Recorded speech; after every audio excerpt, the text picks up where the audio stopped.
Assalamualaikum warahmatullahi wabarakatuh. Perkenalkan, nama saya Mawar Aprilia Hidayanti dari Program Studi Ilmu Komunikasi.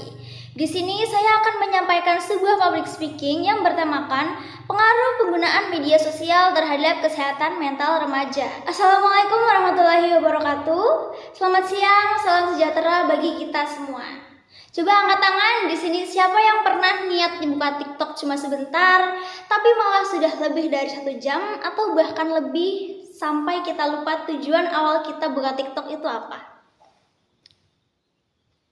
Saya pribadi juga pernah. Nah, kegiatan scrolling media sosial secara terus-menerus ini sering disebut sebagai doom scrolling.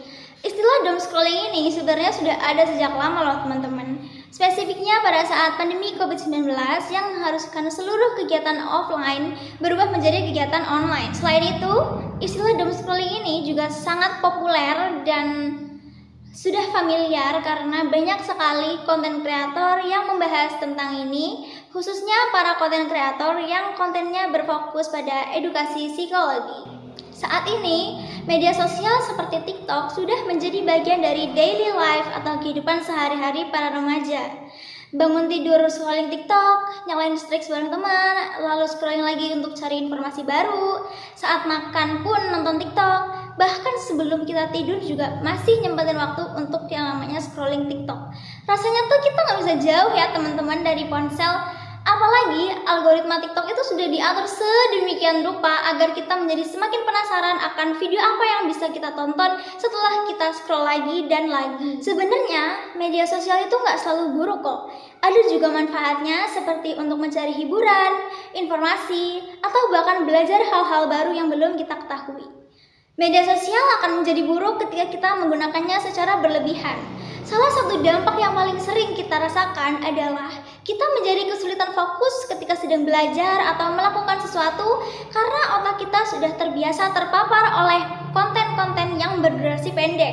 Misal, baru sebentar belajar, tangan udah gatel banget pengen scrolling TikTok lagi, lalu waktu habis tanpa berasa dan tugas jadi tertunda. Selain itu, media sosial juga tanpa sadar bisa membuat kita membandingkan diri kita dengan orang lain. Misalnya setelah melihat konten seseorang yang hidupnya lebih sempurna, lebih tertata, lebih cantik, dan lebih sukses. Padahal, gak semua yang kita lihat di media sosial itu nyata loh teman-teman.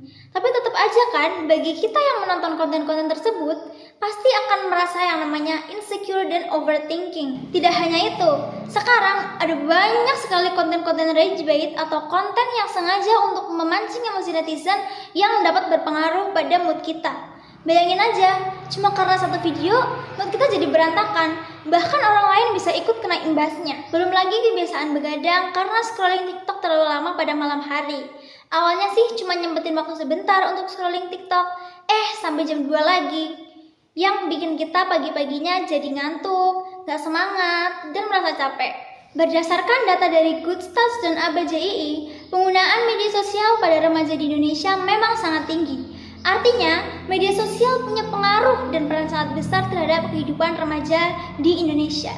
Bahkan informasi terakhir yang saya dapatkan, pemerintah Indonesia mulai membahas tentang penerapan pembatasan penggunaan media sosial pada usia remaja tertentu. Tujuannya jelas, untuk melindungi remaja dari pengaruh buruk media sosial, terutama bagi kesehatan mental dan jejak digital. Menurut saya, peraturan seperti ini muncul bukan karena media sosial itu sebenarnya buruk ya teman-teman, tetapi karena penggunaan media sosial pada saat ini harus lebih perlu diperhatikan.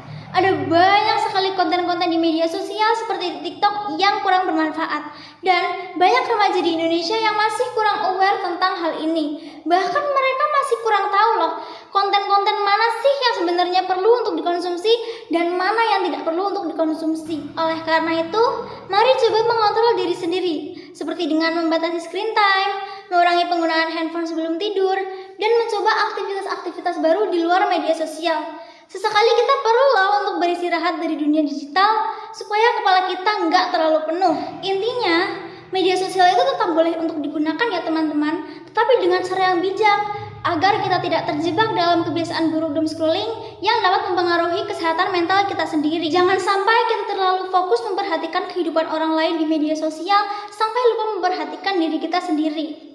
Sekian public speaking dari saya. Terima kasih atas perhatiannya. Wassalamualaikum warahmatullahi wabarakatuh.